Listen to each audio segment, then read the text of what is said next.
The dust from the stagecoach had barely settled when Eleanor Kincaid first laid eyes on the snickering faces of Florence, Colorado.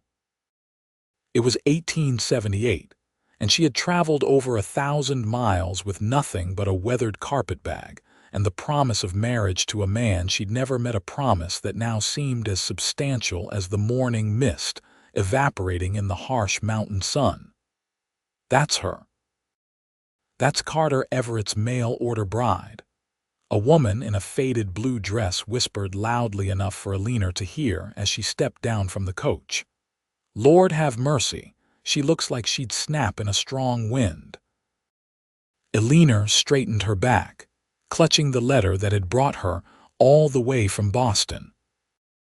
The past year had stripped her of nearly everything: her parents to influenza, their modest home to creditors, and finally her teaching position to a school board that preferred unmarried women without unfortunate circumstances.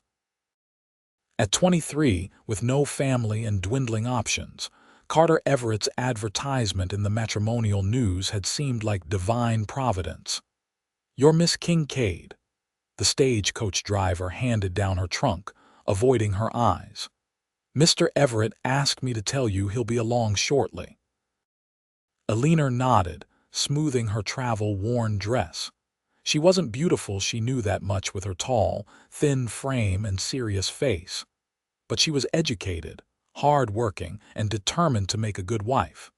That had to count for something in a frontier town where women were scarce. More townspeople gathered, making little effort to hide their curiosity. Eleanor could feel their judgment like a physical weight as she waited in the dusty street. Carter always did have peculiar taste, an older man chuckled to his companion. "Remember that Palomino nobody could ride. Guess he's still picking challenges." A flush crept up Eleanor's neck. She'd expected hardship in the West, but not this public humiliation before she'd even met her intended husband. Just as she considered retreating to the stagecoach office, a rider appeared at the end of the street. Even from a distance, she knew it must be him. Carter Everett sat tall in the saddle, his broad shoulders squared beneath a worn leather vest. His chestnut horse kicked up dust as they approached at an unhurried pace. The whispers intensified around her. "Poor fellow," someone murmured.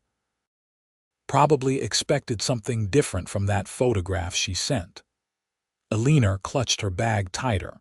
She had sent a photograph, her only one, taken 3 years earlier on her 20th birthday, before grief and hunger had hollowed her cheeks and dulled her eyes. Carter Everett dismounted smoothly, tipping his hat to reveal dark hair and a sun-weathered face. His eyes were the clear blue of a mountain lake, and they assessed Eleanor with unsettling directness. "Miss Kincaid," he said simply, his voice deeper than she'd imagined from his letters. "Mr. Everett." She extended her hand, determined to maintain her dignity. "I'm pleased to finally meet you." He took her hand briefly, his calloused palm rough against her skin.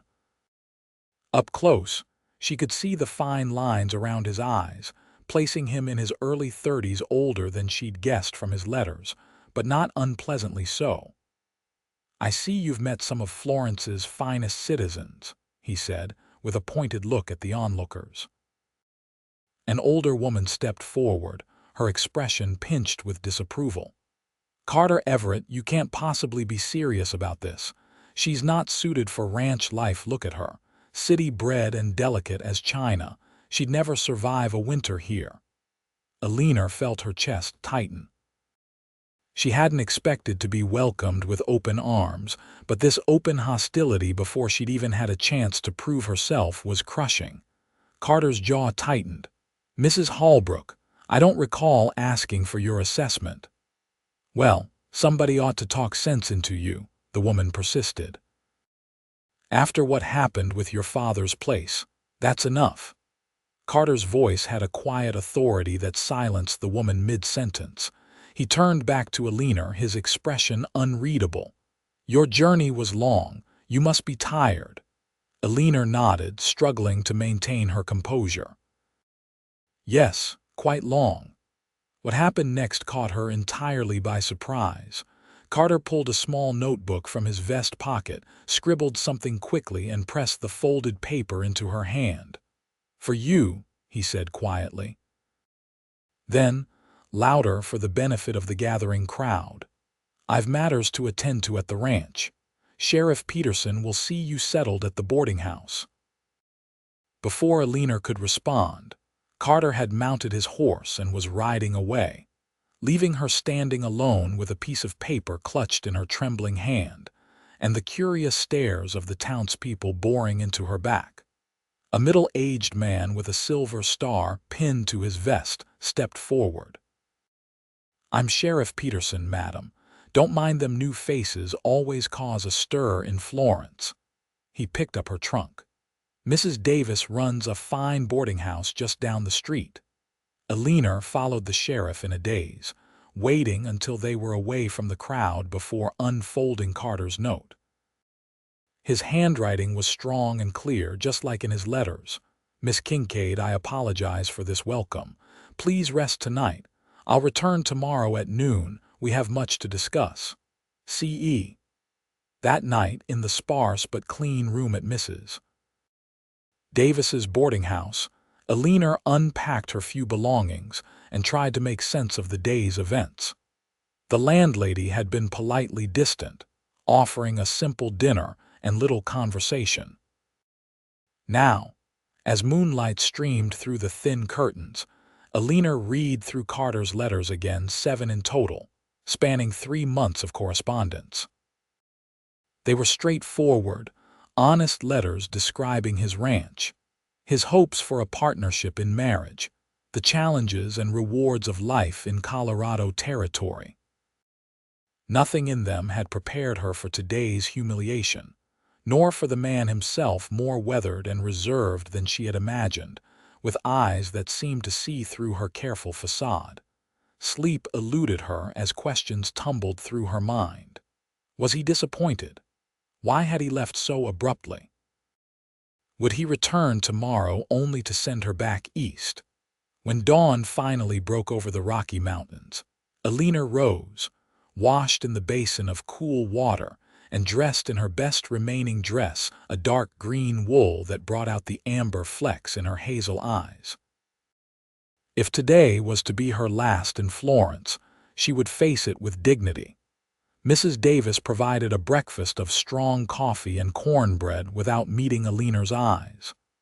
"Mr. Everett's ranch is one of the most successful in the county," she said finally, as Eleanor was finishing her coffee. "Been through hardship, though.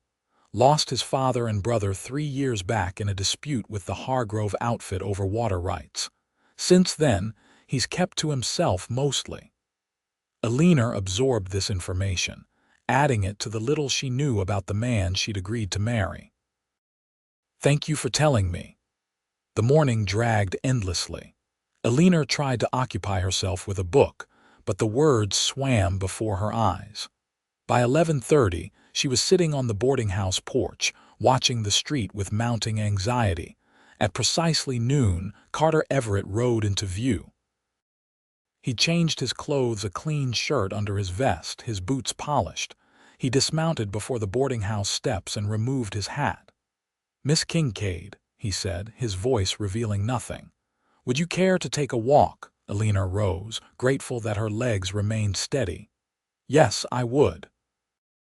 They walked in silence past the mercantile and the church, until they reached the edge of town where the buildings gave way to open country. The majestic Rockies rose in the distance, their snow-capped peaks gleaming in the midday sun. "I owe you an apology," Carter said finally, stopping to face her. "Yesterday was not the welcome I intended." Eleanor gathered her courage. "Why did you leave?" Carter's eyes met hers directly. "I needed to think, and I didn't trust myself to speak properly in front of those vultures." "Are you disappointed?" The question escaped before she could stop it. Something flashed in his eyes, surprise, perhaps. "Disappointed? No, Miss Kincaid, but I am concerned." About my suitability as a ranch wife, she said flatly, echoing yesterday's criticisms. About whether I've done right by you in bringing you here. His gaze swept the landscape. This isn't Boston. Life here is beautiful but harsh. Winters that freeze your breath, summers that scorch the earth. Work from sunup past sundown. I didn't expect a life of leisure, Mr. Everett. A ghost of a smile touched his lips. No, I don't suppose you did from your letters. He gestured toward a fallen log. May we sit? Once seated, Carter turned to face her fully. Miss Kincaid, I believe in speaking plainly. When I placed that advertisement, I was seeking a practical arrangement, a marriage of convenience with a woman of good character who understood the challenges of frontier life. Your letters suggested you were such a woman. Eleanor's heart sank, even as she admired his honesty. And now you've changed your mind. No, he said firmly, but circumstances have changed. There are things you should know before you decide whether to honor our arrangement, she frowned. What things? 3 days ago, I received notice that the bank is calling in my loan early. The ranch is at risk. His voice remained steady, but Eleanor could see the tension in his jaw. The timing is suspicious. The Hargrove family has wanted my water rights for years, and Hammond at the bank married a Hargrove daughter last spring. I see, Eleanor said slowly, though she wasn't sure she did. And this affects our arrangement how? Carter's gaze was unflinching. I won't trap you in a failing venture, Miss Kincaid. If I lose the ranch, I'd have nothing to offer you but hard work and an uncertain future. Eleanor felt an unexpected surge of indignation. Mr. Everett, do you think I traveled 2,000 miles for an easy life? I came west because I have nothing left in Boston, no family, no prospects, no future. At least here, I might build something meaningful. Something changed in his expression, a softening around the eyes, perhaps. You're a surprising woman, Eleanor Kincaid. The use of her given name sent a small thrill through her. I'd like to see this ranch of yours before I make any decisions, she said, lifting her chin. If I'm to be part of saving it, I should know what I'm fighting for. For the first time, Carter smiled fully, a transformation that lightened his entire face. I'd hoped you might say that. He stood, offering his hand. I've arranged for a wagon. We can leave within the hour if you're willing. Eleanor placed her hand in his, feeling the strength in his grip as he helped her to her feet. I'll collect my things. As they walked back toward town, Eleanor noticed the stares that followed them, some curious, some disapproving. Carter seemed oblivious, but she felt each gaze like a physical touch. Don't let them trouble you, he said quietly, as if reading her thoughts. Most have never ventured beyond the county line. Anything different frightens them. And am I so very different? She asked, glancing up at him. His eyes met hers, serious again. You are educated, articulate, and brave enough to start fresh among strangers. Yes, Miss Kincaid, you are different. That's why I chose your letter above the others. The simple declaration warmed her more than it should have. Eleanor reminded herself that theirs was still a practical arrangement, one that now included saving a ranch from financial ruin. Romance had no place in the equation. Yet as they prepared to leave Florence behind, Eleanor couldn't help wondering what else she might discover about the stoic cowboy who had written her a note and ridden away, only to return as promised. The journey to Carter's ranch took nearly 2 hours, the wagon rumbling over rutted trails that wound through pine forests and across meadows dotted with wildflowers. Eleanor sat beside Carter on the wooden seat, increasingly aware of his presence, the breadth of his shoulders, the quiet confidence in his posture, the occasional glance he cast her way when he thought she wasn't looking. It's beautiful, she said, as they crested a rise that revealed a sweeping vista of mountains and valleys. This is Everett land, Carter replied, a note of pride entering his voice. 3,000 acres stretching from that creek to the foothills. My father staked his claim here in '49, built everything from nothing. Eleanor studied the landscape with new interest, and now the bank wants to take it away. Hammond gave me 30 days to repay the loan in full. Impossible unless I sell half my cattle at a loss. His hands tightened on the reins. My father would never forgive me if I lost what he built. There must be alternatives, Eleanor said thoughtfully. In my father's business, he sometimes found investors when capital was needed. Carter looked at her with surprise. Your father was a businessman. A small importer of fabrics and notions, she explained. Nothing grand, but it taught me something about finances. Before he fell ill, I helped with his accounts. Carter was silent for a moment, considering this new information. Most women wouldn't mention such things. I'm not most women, Mr. Everett, as you've noted yourself. A smile tugged at the corner of his mouth. No, you certainly are not. They rounded a bend in the trail, and suddenly the ranch house came into view, a substantial 2-story structure of hewn logs with a wide porch across the front. Outbuildings and corrals spread out behind it, and in the distance, cattle grazed on the rolling grassland. Home, Carter said simply, a wealth of emotion in that single word. As they approached, a weathered man emerged from the barn, followed by a younger man and woman. All three watched the wagon with undisguised curiosity. My foreman, Jim Riston, Carter explained, and 2 of my hands, Daniel and his sister Maria Ortiz. Good people. They're the only help I can afford right now. Eleanor straightened her spine as the wagon rolled to a stop. These people would be her neighbors, perhaps her friends, if she stayed. Their opinion mattered far more than the gossips in town. Carter jumped down from the wagon and came around to help her. His hands were firm at her waist as he lifted her down, lingering just a moment longer than necessary. The brief contact left her oddly breathless. Miss Kincaid, welcome to Everett Ranch, he said formally before turning to the others. This is Miss Eleanor Kincaid from Boston. Jim Riston stepped forward, removing his hat. His weathered face creased in a welcoming smile. Madam, it's a pleasure. We've heard much about you. All good, I hope, Eleanor replied, relaxing slightly at his friendly demeanor. Carter's been walking on air since your letter accepting his proposal, Maria Ortiz said warmly, coming forward to take Eleanor's hand.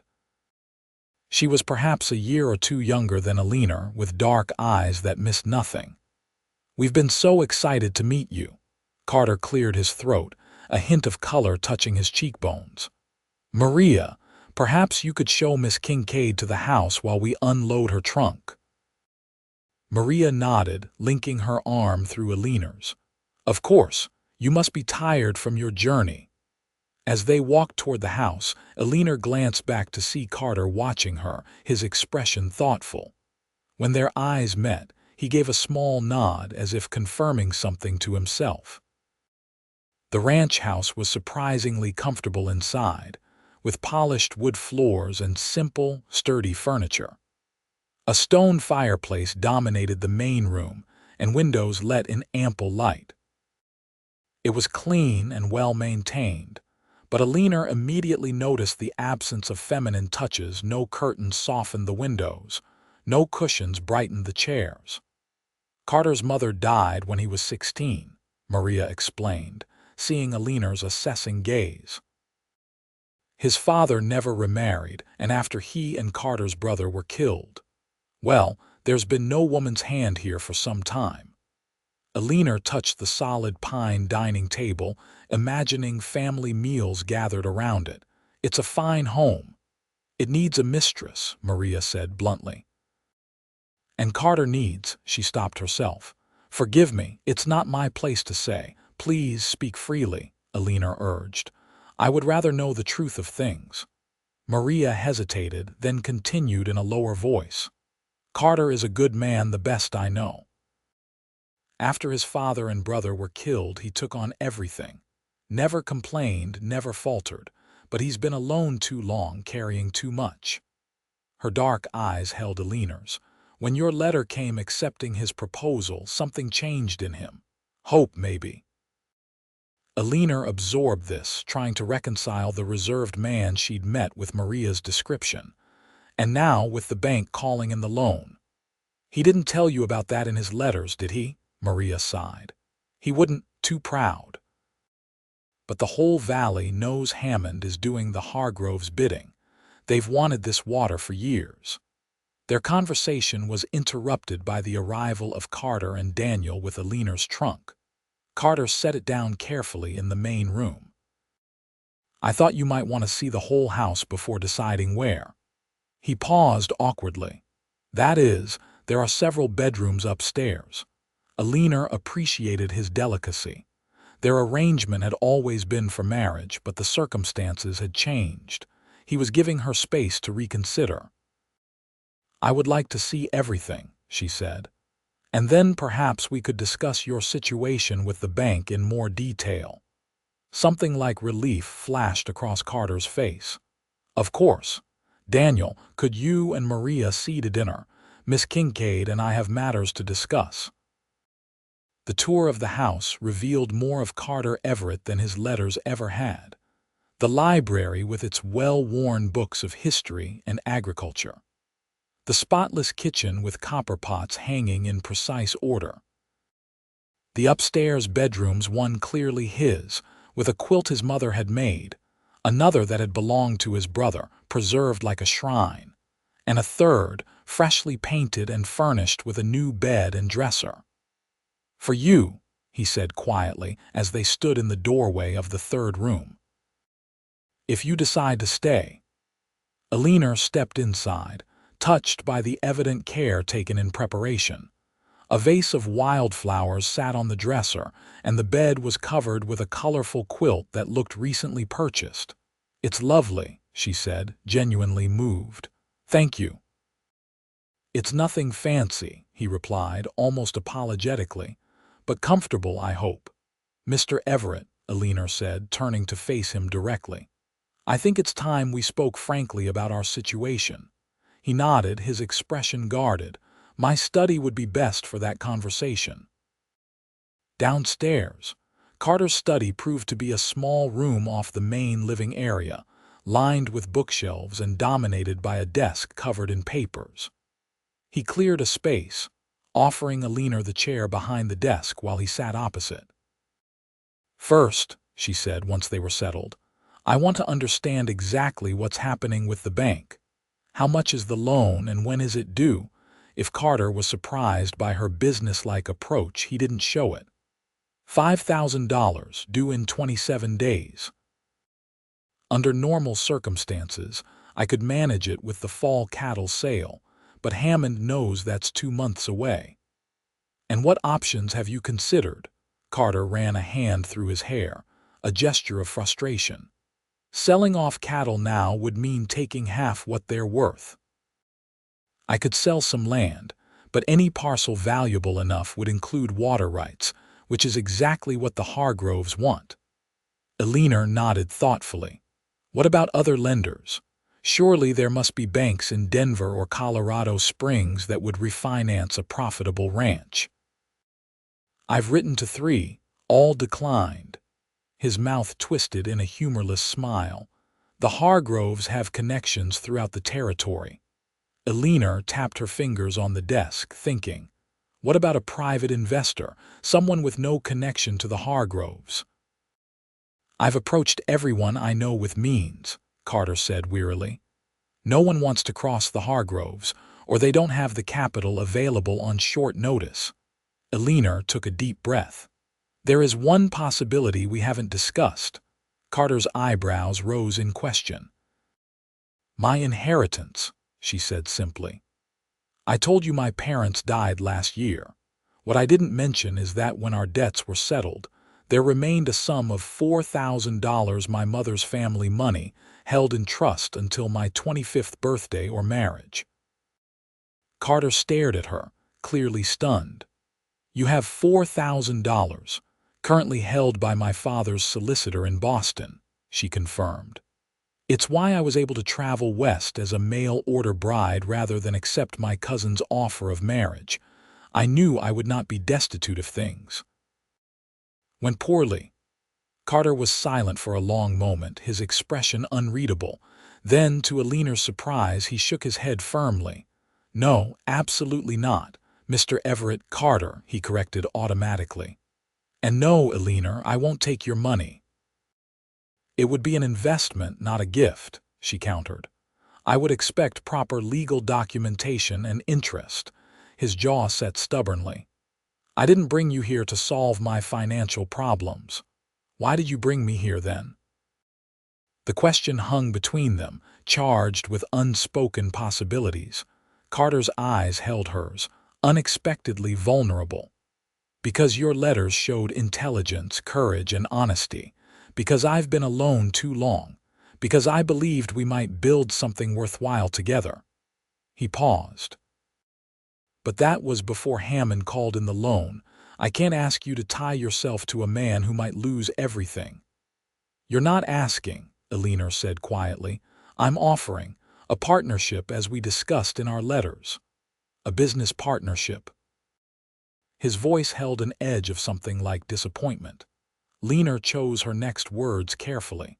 A partnership in all things, as a marriage should be, but I won't pretend romantic feelings that haven't had time to develop.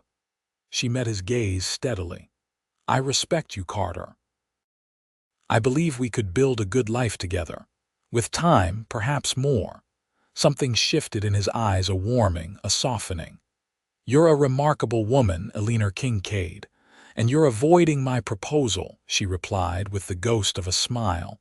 Will you accept my investment as a partner? Carter stood abruptly and walked to the window, his back to her as he stared out at the land he loved. Eleanor waited, giving him time to wrestle with his pride. Finally, he turned back to her. On one condition. We proceed with our original plan. Marriage first, then the investment as your husband, not your debtor. Eleanor's heart quickened. You still wish to marry me, knowing the town's reaction, his expression hardened. The town can go to blazes. Their mockery means nothing. And if I'm never the kind of wife they expect? If I'm always too educated, too outspoken, too Eastern? Carter crossed the room to stand before her, then surprised her by kneeling so they were eye to eye. Eleanor, I didn't advertise for a wife to please Florence's gossips. I want a partner who challenges me, who brings new ideas to this ranch, who stands beside me through whatever comes. He took her hands in his. The question isn't whether you'll satisfy them, but whether I can satisfy you as a husband. The unexpected vulnerability in his admission touched Eleanor deeply. This proud, capable man was offering his true self to her, not just the successful rancher from his letters, but the man who faced losing his legacy, who worried he might disappoint her. I believe you can, she said softly. But perhaps we should take some time to be certain, a few days to know each other better before making our vows. Relief and something warmer flickered in his eyes. A sensible suggestion. He rose, still holding her hands. You'll stay here at the ranch, she nodded, if that's proper. I could take the room you prepared. With Maria as chaperone, there's no impropriety, he assured her.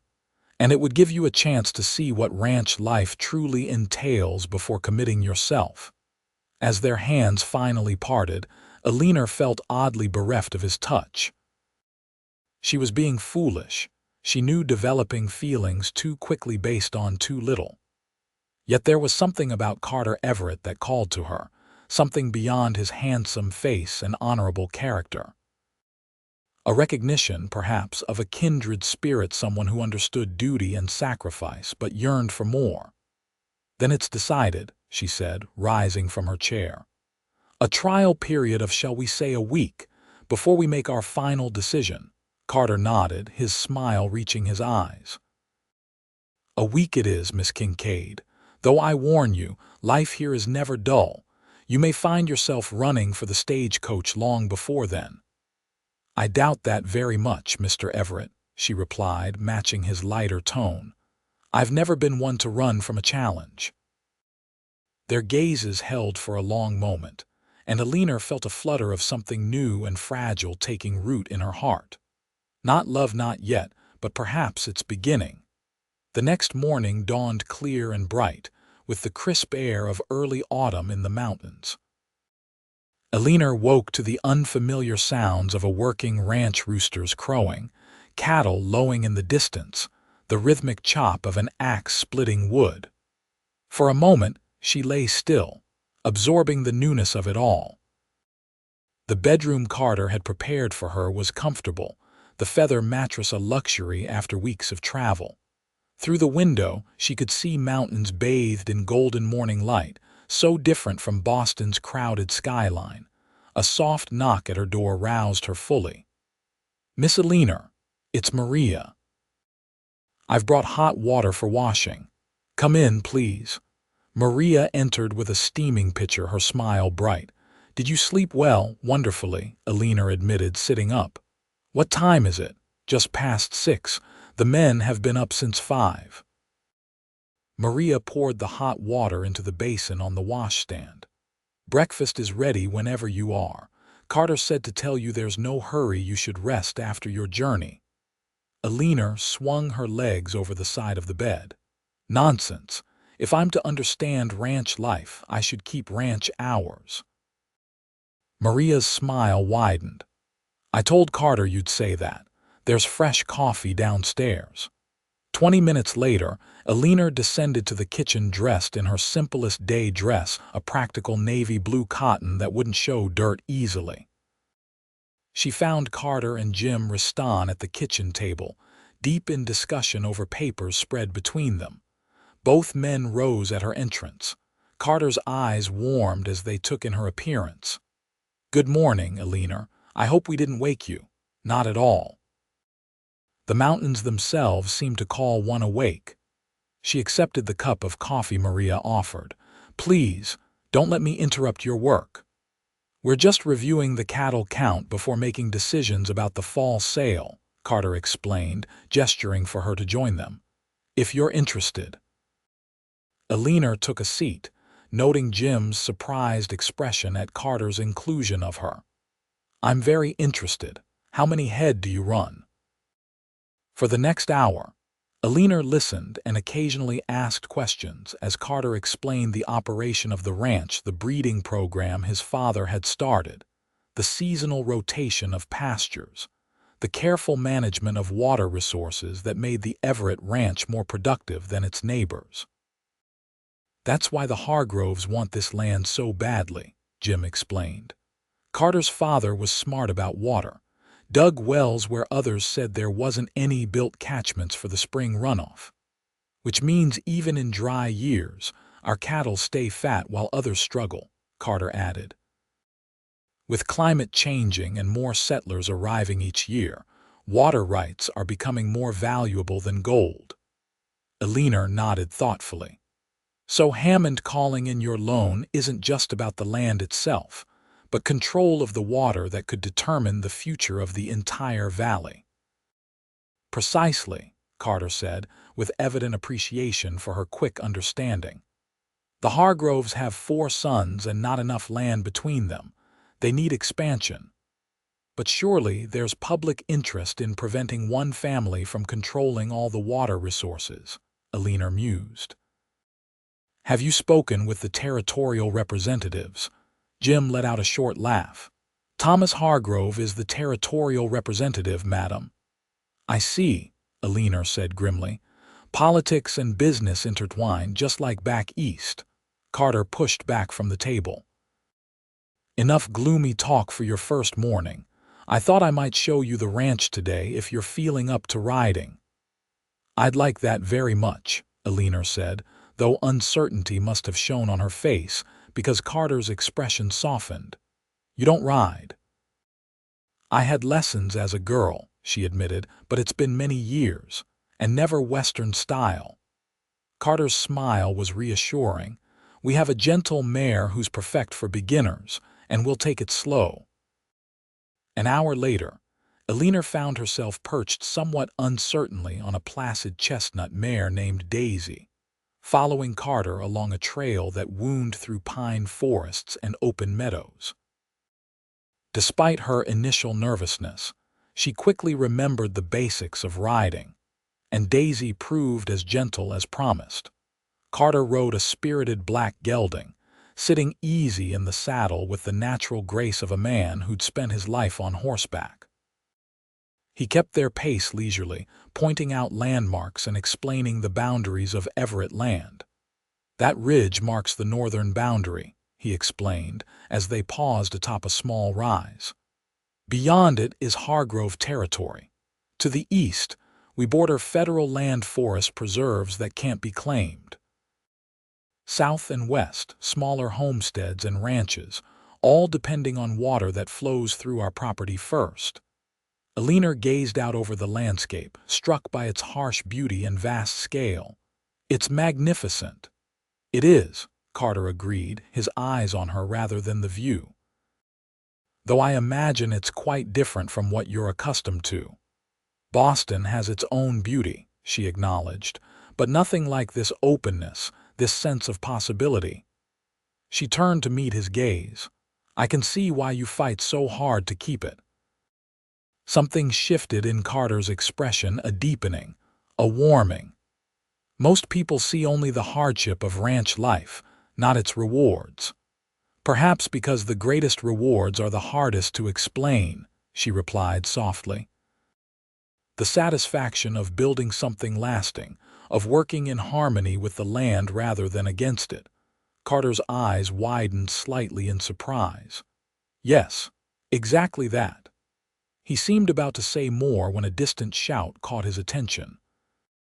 Eleanor followed his gaze to see a rider approaching at a gallop. Daniel Ortiz, his expression urgent even at a distance.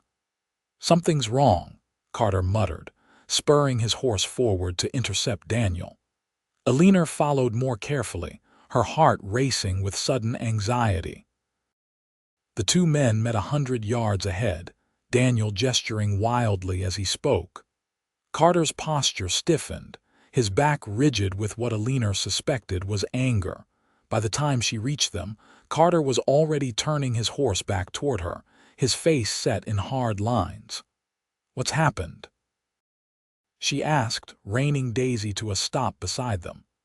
"Cattle missing," Daniel explained grimly. "The whole north herd, nearly 300 head. Jim found the fence cut in 2 places."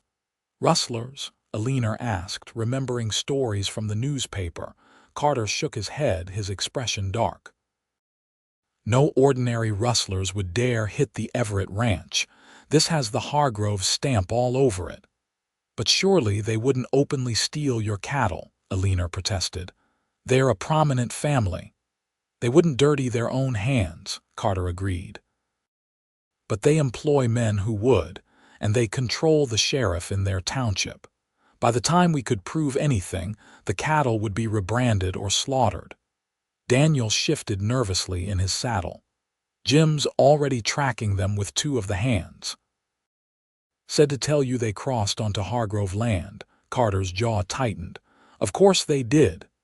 He turned to Eleanor, his expression softening slightly. "I'm sorry, but I need to handle this.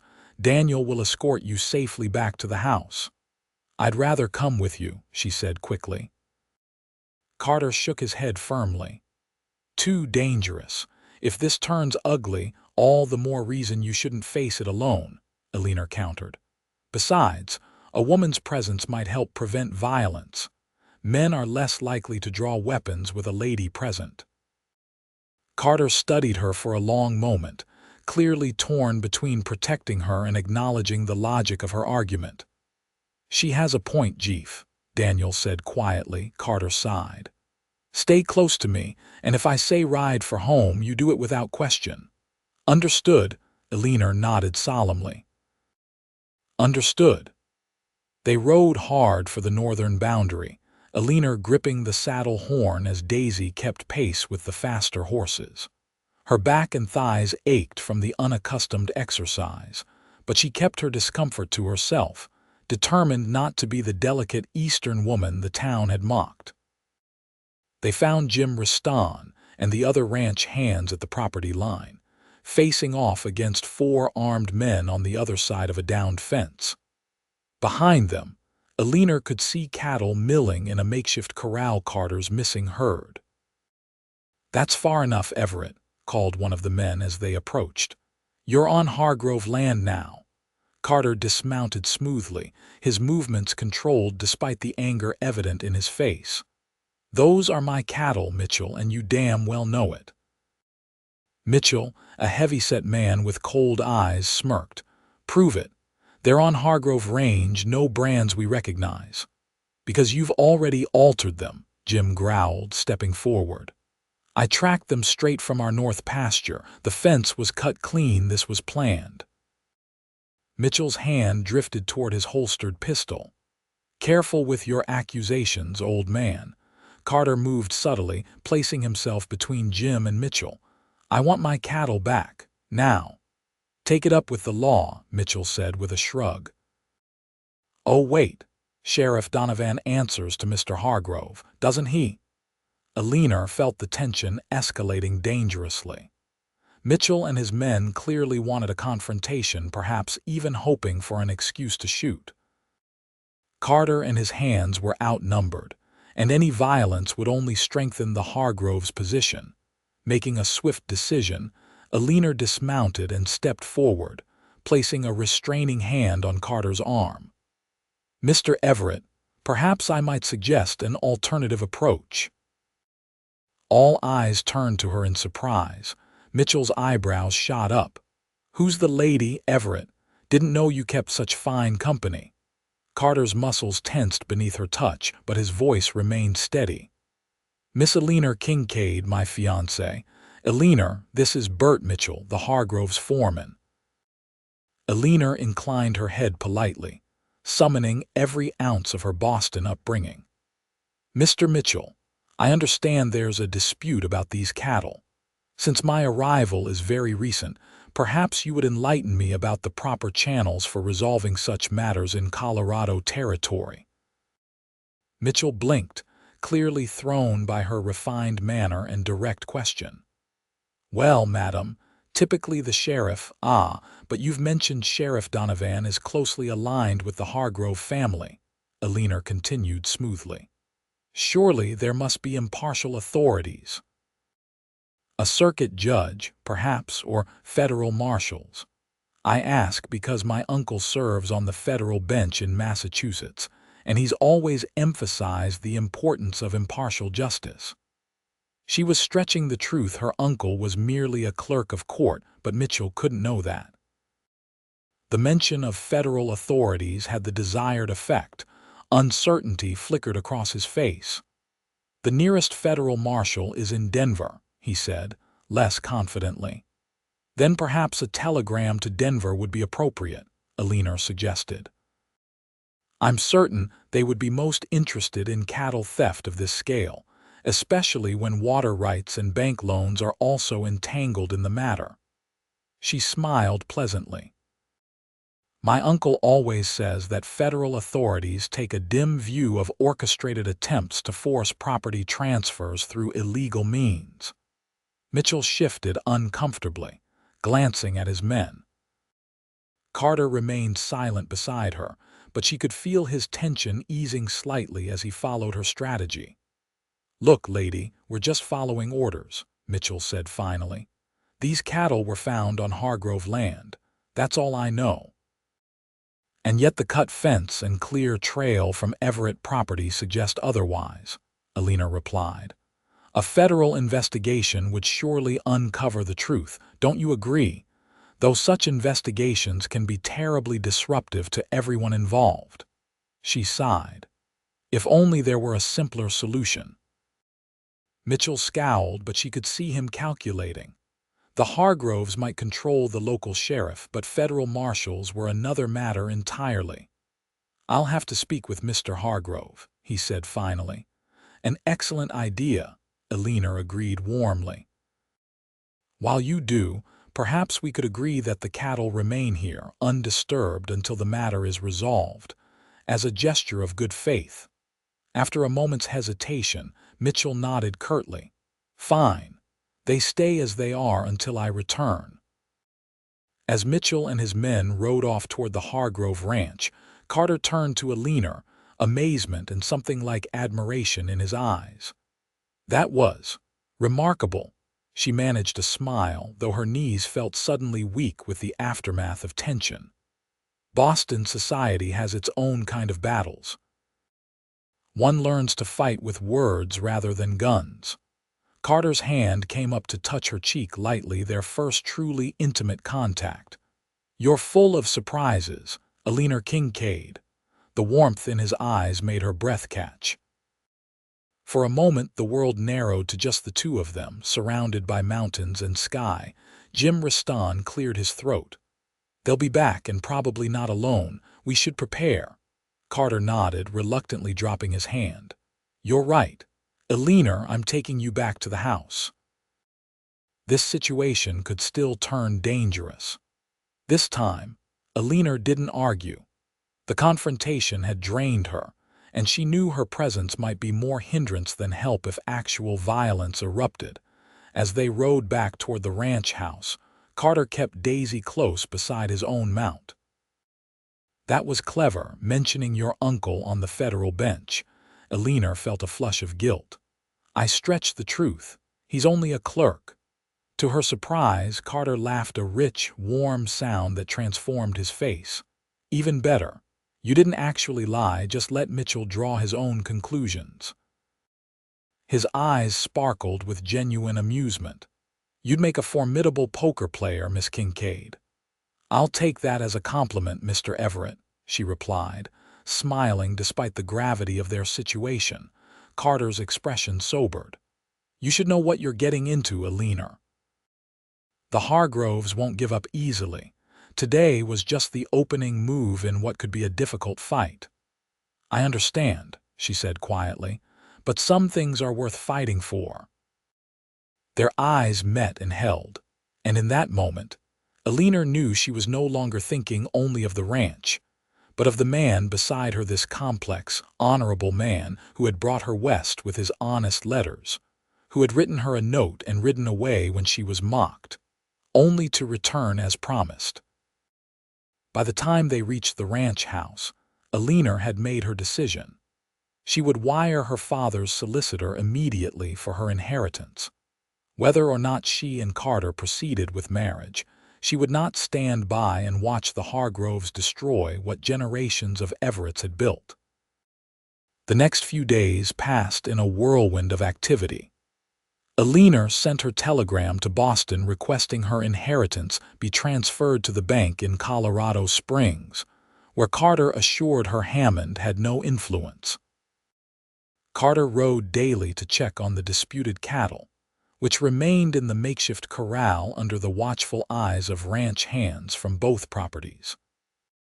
Thomas Hargrove himself finally appeared on the third day, a florid-faced man in his 50s, expensively dressed and flanked by his oldest son and 4 armed riders.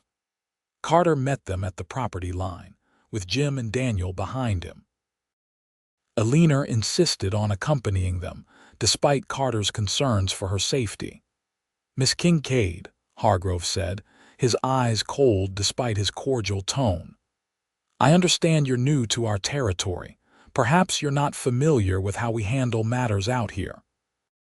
"I'm learning quickly, Mr. Hargrove," Eleanor replied evenly, "including the legal statutes regarding property rights and water access in Colorado territory."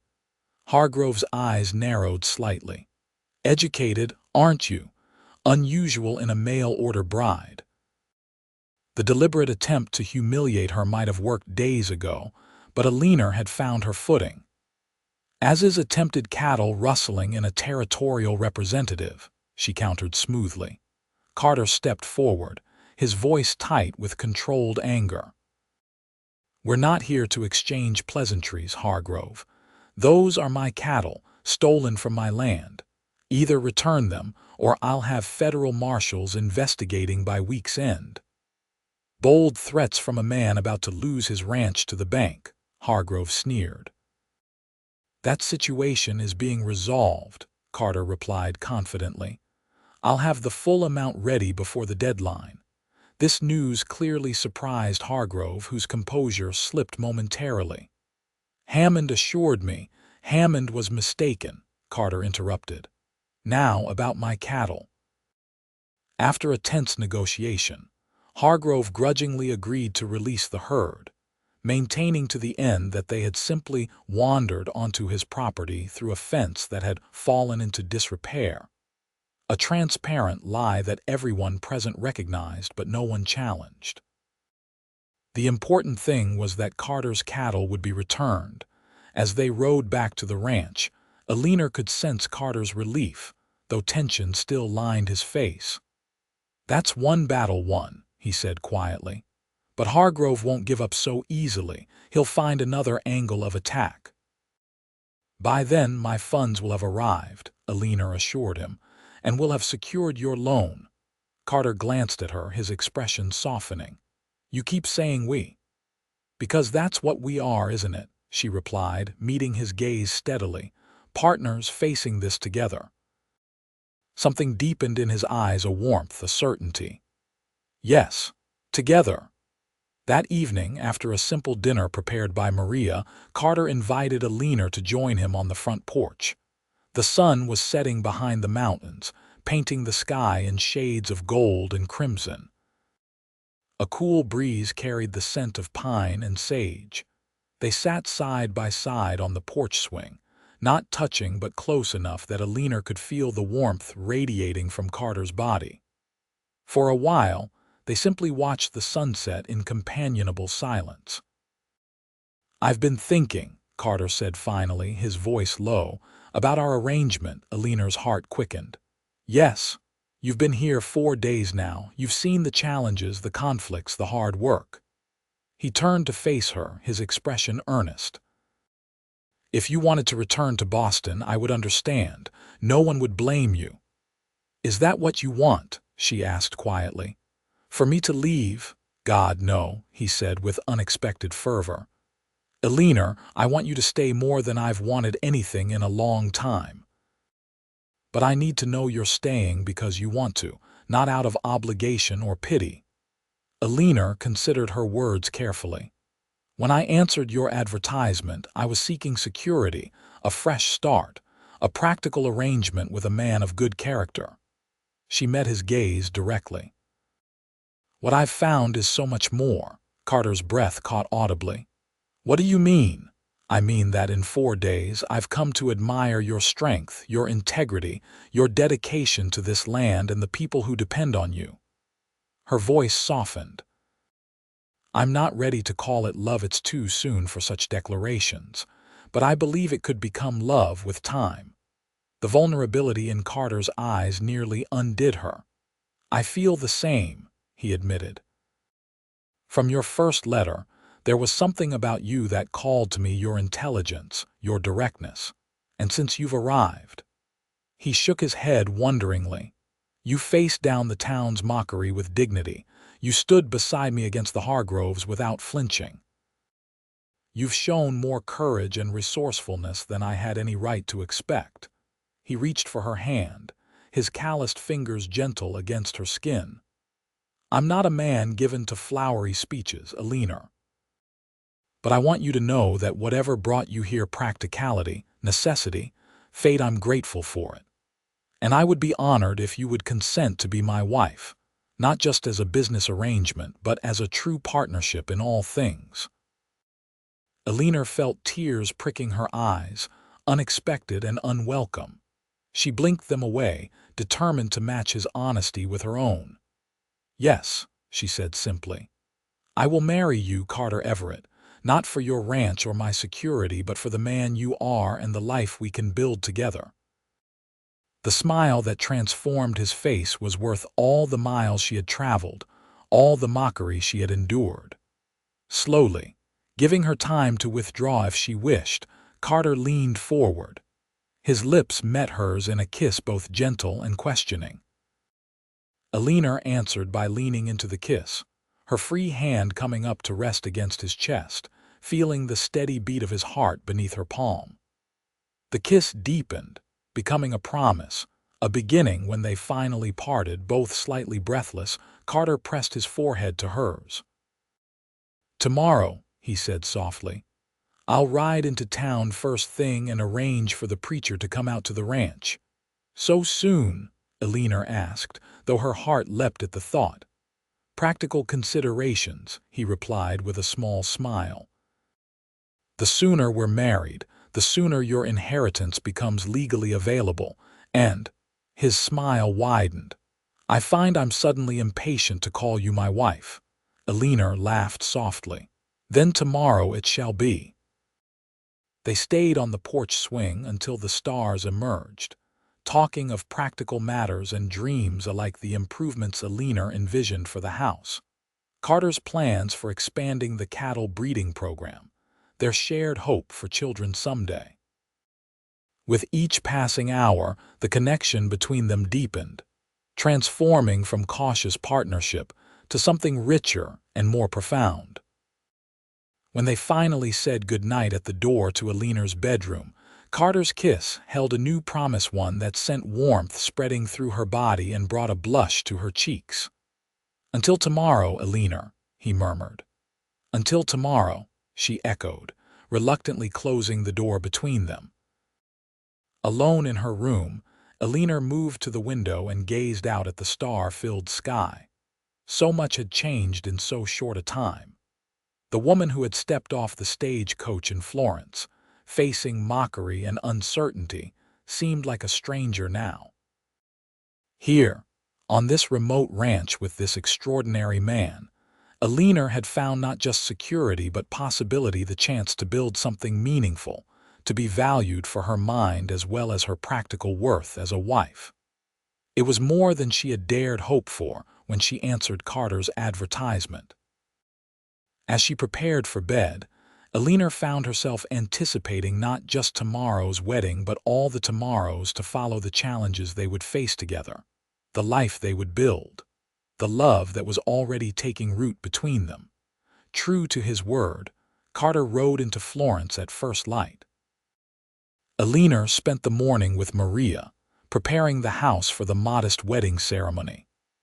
They baked a special cake, arranged wildflowers in vases throughout the main room, and aired out Carter's parents' old bedroom, which would become theirs after the ceremony. Shortly after noon, the sound of approaching horses brought them to the front porch. Carter had returned with Preacher Williams, a kindly older man who served the small church in Florence, and to Eleanor's surprise, Sheriff Peterson and his wife. "Thought you should have proper witnesses," Carter explained as he helped her down from the porch. And Mrs. Peterson insisted on coming when she heard the news. Mrs. Peterson, a plump, pleasant-faced woman in her 50s, stepped forward to embrace Eleanor warmly. "My dear, I'm so pleased to meet you properly. Please forgive our town's shameful welcome. Some people have more opinion than sense." Eleanor returned the embrace, touched by the gesture. "Thank you for coming, Mrs. Peterson. It means a great deal to have friendly faces present. Call me Dorothy, please. And once you're settled, you must come to our literary society meetings. We're small but dedicated and always in need of new perspectives." As they moved inside to prepare for the ceremony, Sheriff Peterson took Carter aside for a private conversation. Eleanor caught fragments, something about Hammond at the bank being furious and Thomas Hargrove making threats. When Carter rejoined her, his expression was determined but not worried. "Nothing to concern yourself with today," he assured her, correctly reading her questioning look. "Just politics and bluster." The ceremony itself was simple but deeply moving. Standing before the fireplace in the main room, with sunlight streaming through the windows, Eleanor and Carter exchanged traditional vows. When Preacher Williams pronounced them man and wife, Carter's kiss was both tender and possessive, bringing a cheer from the small gathering of witnesses. A celebratory meal followed, with everyone contributing stories and good wishes.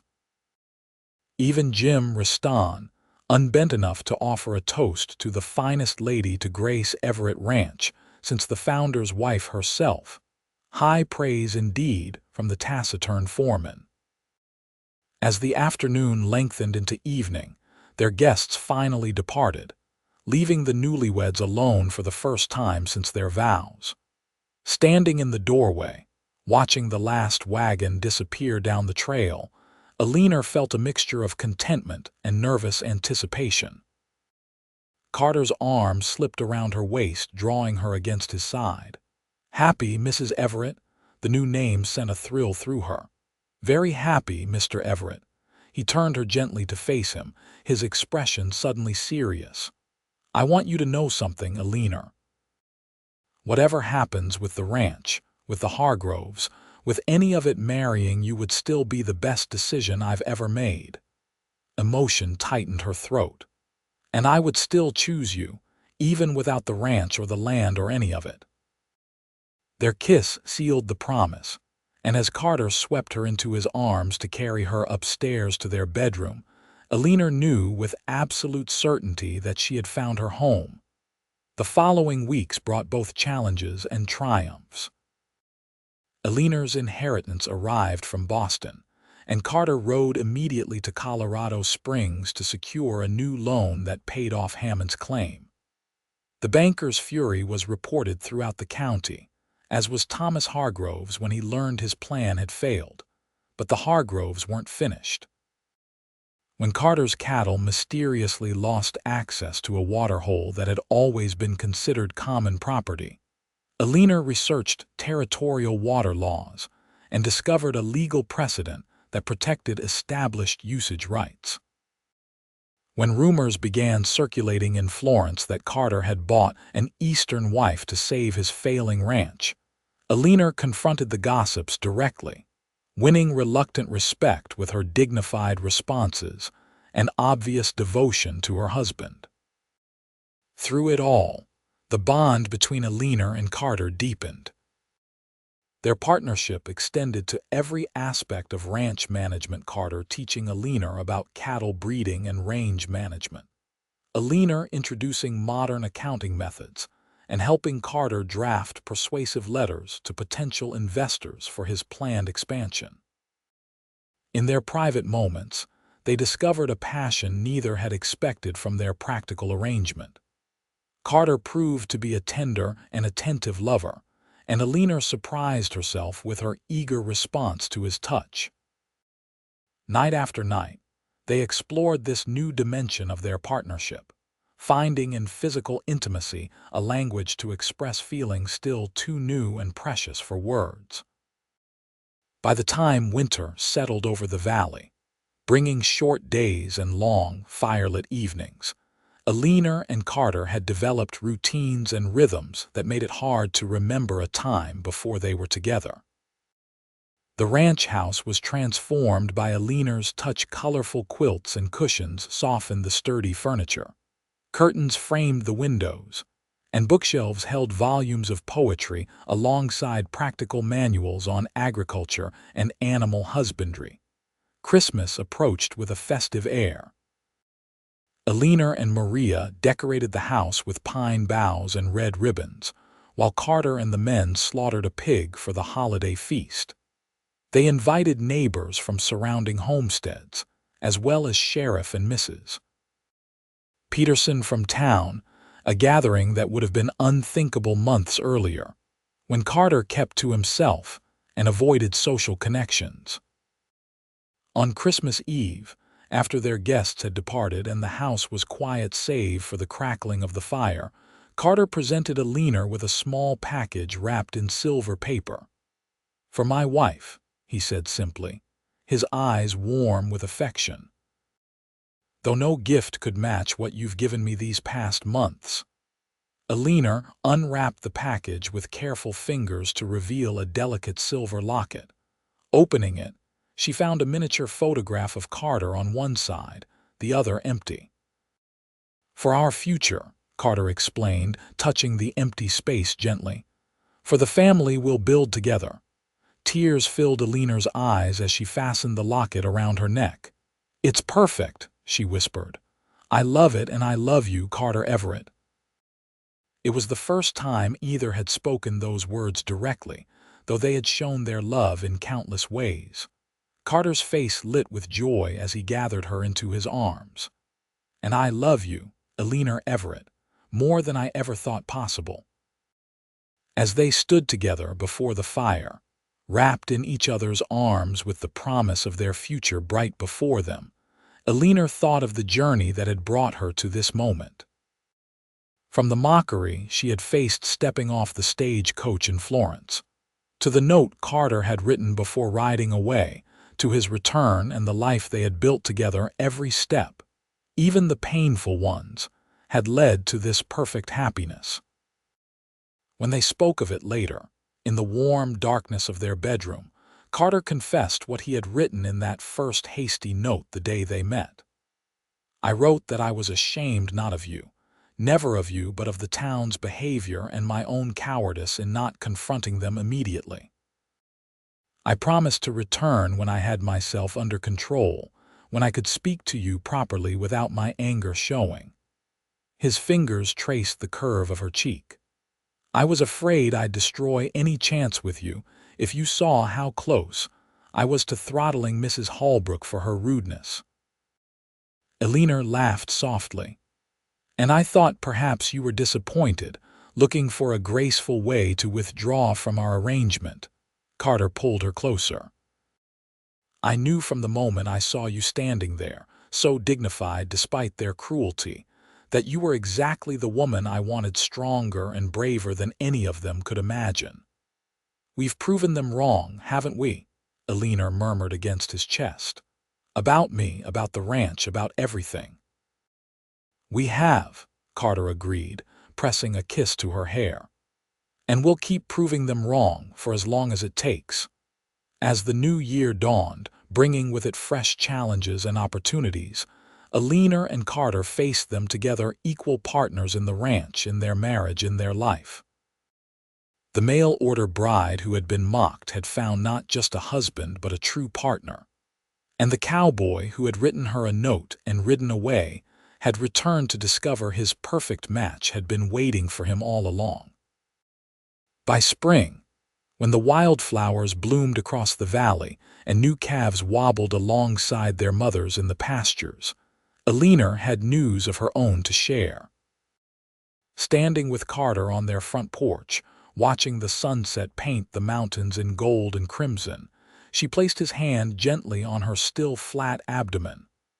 "Our family," she said softly. "It's beginning."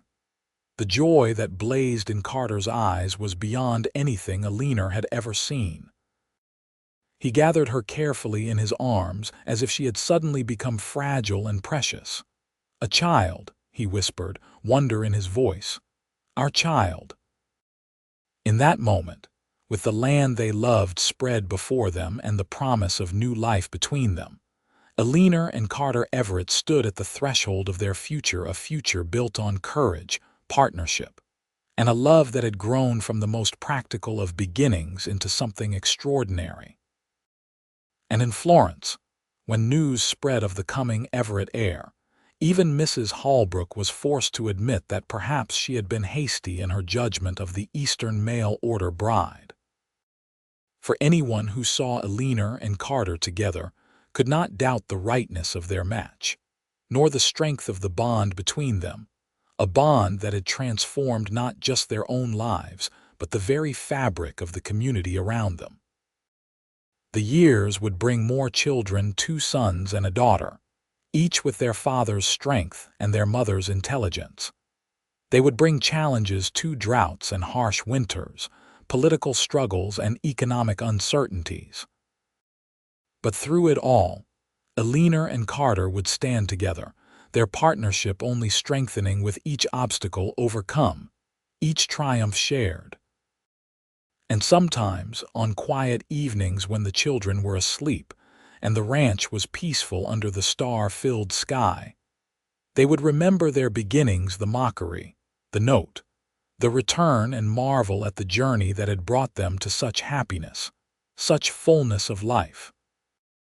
For Eleanor had found not just security but purpose in the vast landscapes of Colorado. And Carter had found not just a wife but a true partner who matched him in courage and determination. Together, they had built something neither could have created alone, a legacy of love that would endure long after they were gone, as enduring as the mountains that witnessed their story unfold beneath the endless western sky.